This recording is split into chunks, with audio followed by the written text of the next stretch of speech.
Sebetulnya Bapak Ibu, kami 2 minggu yang lalu sudah diberi pelatihan di SMP 9 Padang Kedondong. Nah, hasil dari kegiatan pelatihan kami kemarin, kami ditugaskan untuk mengimbaskan ke 2 sekolah di Bengkulu Selatan. Nah, kebetulan sekolah pertama itu sekolah yang saya bekerja di sana, yang saya ditugaskan di sana. Dan untuk sekolah yang kedua harus di lain sekolah. Jadi saya memilih SMP 12 ini. Alhamdulillah saya sudah menghubungi kepala sekolah, dan kepala sekolah bersama rekan guru sudah mengizinkan saya untuk berbagi tentang materi apa yang telah diberikan oleh Balai Guru Penggerak Provinsi kepada saya di SMP 9 kemarin. Di sini Bapak Ibu, saya bukan untuk menggurui Bapak Ibu, sama sekali bukan, karena saya bisa lihat Bapak Ibu banyak sekali guru-guru yang sudah senior dari saya, karena saya masih banyak sekali belajar kepada guru senior. Di sini saya hanya berbagi Bapak Ibu. Jadi Bapak Ibu, perkenalkan sebelumnya, nama saya Heru Ramdhani. Asal saya dari Prabu Muli, Bu. Prabu Muli, Sumatera Selatan, Palembang, Bu. Kelahiran saya 28 Maret 91, Bu. Jadi masih termasuk muda. Umur saya sekarang masih 33 tahun, Bu. Tempat tugas saya di SMP 6 Bengkulu Selatan. Dan alamat rumah saya di Padang Kapuk, masuk dari belakang Polres, Bu. Ini nomor HP saya, sudah tertaut ke WhatsApp juga. Di sini Bapak Ibu, saya di Bengkulu Selatan ini 2019 berbarengan dengan Ibu Lady. Kebetulan kami dulu satu kampus tetapi beda angkatan. Dia, Ibu Lady, senior saya di kampus. Saya di bawahnya berapa? 2 tahun ya, Bu.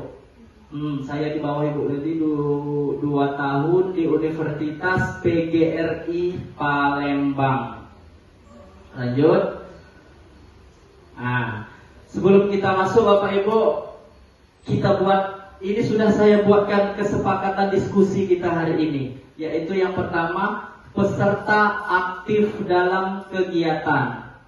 Yang kedua, menghormati pembicara atau peserta lain. Yang ketiga, etika berbicara. Dan yang keempat, diperbolehkan, ini kurang saya mengulang, diperbolehkan makan dan minum selama diskusi, Bu. Jadi kita buat santai saja, Bu, tidak terlalu tegang, Bapak Ibu.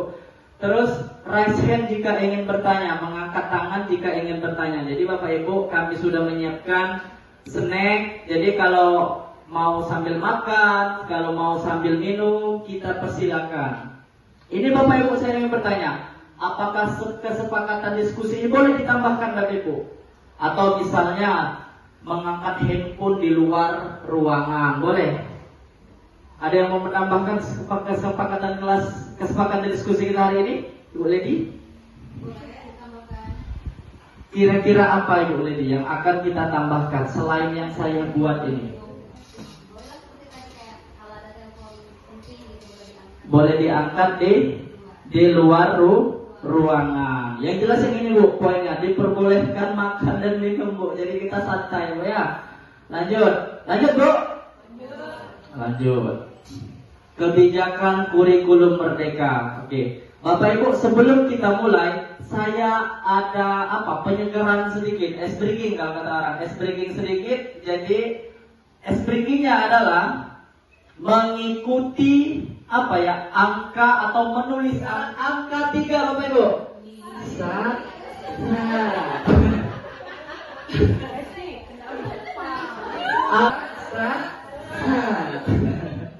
Angka 5. Lagi boleh juga bagi kamu ikut.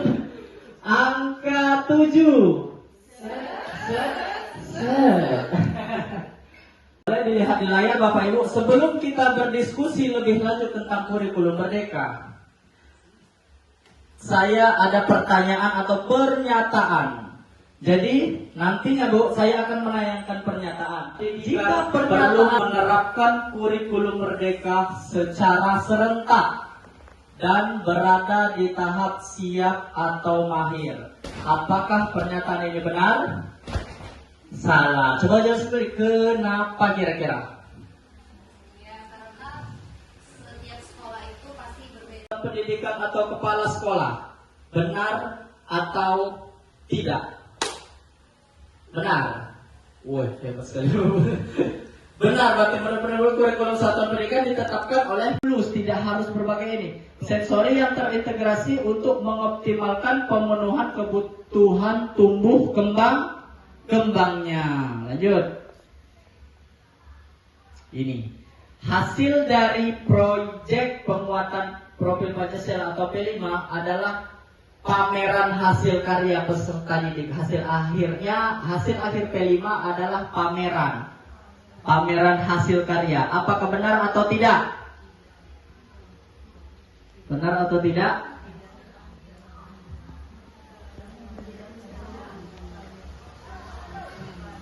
Ibu Leni menjawab tidak. Fantasinya. Kurikulum pada pendidikan anak usia dini atau PAUD, jenjang SMP dan jenjang SD dan jenjang pendidikan menengah. Sorry. Nih. Kurikulum Merdeka dirancang dengan prinsip yang pertama adalah fleksibel. Fleksibel itu Bapak Ibu bisa bisa menyesuaikan kepentingan antara orang tua, organisasi. Misalnya salah satu contoh, kami kemarin mengundang memang ketua adat ya Pak Igi ya, ketua adat yang memang seniman daerah tersebut yang memang bisa gitar tunggal. Jadi kami menggunakan yang untuk menampilkan dan untuk membagikan kepada guru-guru dan siswa, menunjukkan kekhasan sesuai dengan karakteristik satuan pendidikan. Esensial, semua unsur informasi penting yang dibutuhkan oleh para pemangku pendidikan tentang kurikulum yang digunakan di satuan pendidikan. Dan akuntabel, dapat dipertanggungjawabkan karena berbasis data dan aktual, sama seperti raport pendidikan tadi. Lanjut. Nah ini, peran koordinasi supervisi. Berdasarkan Permendikbudristek nomor 12 tahun 2004 pasal 30, kurikulum satuan pendidikan yang tadi ditetapkan oleh kepala pembelajaran bisa didapatkan dari mana? Kalau dulu silabus keluar dari dinas pendidikan yang mengeluarkan. Kalau sekarang capaian pembelajaran siapa yang mengeluarkan? Kemendikbudristek. Di mana kita bisa dapat mendapatkannya? Apa? Download dari mana Bapak Ibu? Download dari PMM. Nah hanya saja sekarang yang pasti bingung Bapak Ibu, begitu kita mencari di PMM dia hanya fase, tidak ada kelas. Kalau dulu capaian pembelajaran kelas 7, kelas 8, kelas 9. Nah kalau sekarang hanya fase D. Kalau kita sekarang fase D kan Bu? Nah kalau di fase D dia hanya satu Bu, hanya di fase D, tidak di. Salam dan bahagia. Halo Ibu dan Bapak Guru, selamat datang kembali di modul membuat dan memodifikasi modul ajar. Pada materi kali ini kita akan belajar mengenai memodifikasi modul ajar yang sesuai dengan kebutuhan murid kita.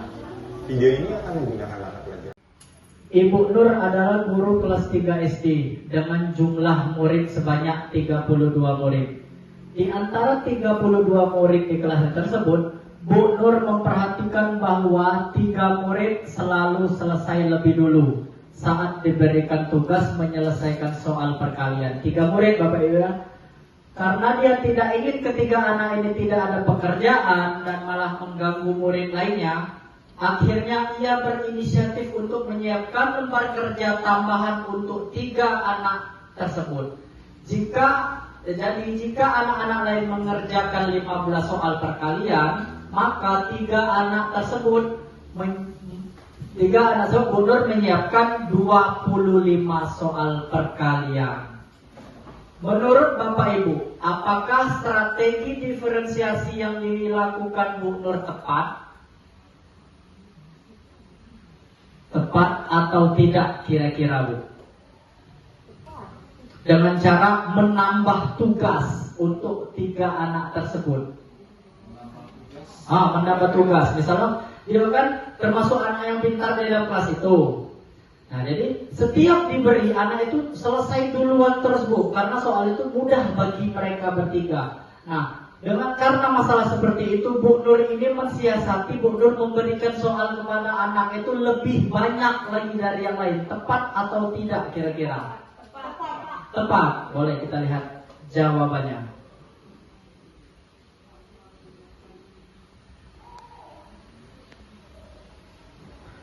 Pembelajaran terdiferensiasi haruslah berakar pada pemenuhan kebutuhan belajar peserta didik.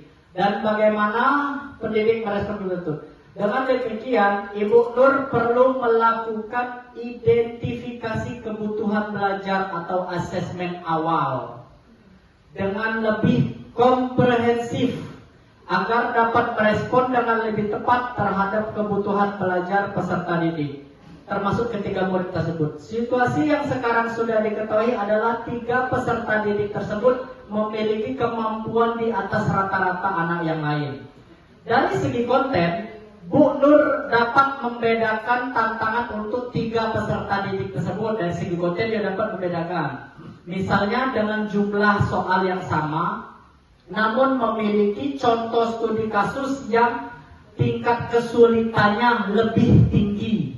Jadi di sini sudah menjelaskan, jadi tidak harus menambah banyak soalnya, tapi meningkatkan kesulitan yang lebih tinggi untuk 3 anak tersebut. Berarti sudah berbeda dengan pernyataan pertama tadi. Yang kedua, opsi lain, Bu Nur juga dapat membagi kelompok di mana 3 peserta didik tersebut menjadi tutor teman lainnya atau tutor sebaya yang kesulitan mengerjakan. Nah, kasus tadi kan ada 3 murid Bapak Ibu, 3 murid yang pintar. Jadi kita membentukkan 3 kelompok di dalam kelas. Nah, 3 murid tadi kita masukkan ke masing-masing sekolah. Jadi tutor sebaya mereka untuk berdiskusi.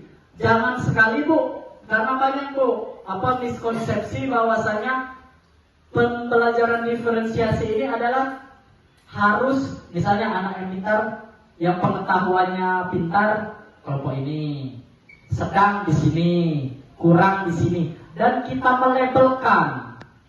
Jangan sekali melabelkan misalnya, apalagi anak mendengar, ya baiklah kelompok pintar sebelah sini, kelompok sedang. Nah, jangan sekali seperti itu Bapak Ibu, karena banyak sekali Bapak Ibu kejadian yang seperti itu, bahkan dilabelkan. Jadi anak yang kurang mampu tadi tidak akan berkembang Bapak Ibu. Lebih baik kita meleburkan yang pintar-pintar tadi, kita leburkan, kita bagi di kelompok untuk kegiatan tutor sebaya atau tutor teman lainnya yang mengalami kesulitan pembelajaran. Contoh kecilnya Bapak Ibu, misalnya kita bagikan kelompok. Ini kasusnya pemalas dengan rajin biasanya kan Bu. Biasanya anak pemalas, apalagi kelompok kan hasil tagihan LKPD-nya yang dikumpulkan hanya 1 biasanya per kelompok, satu kelompok satu. Nah, biasanya ini contoh kecilnya, yang rajin pasti mengerjakan, yang tidak karena kelompok dia santai.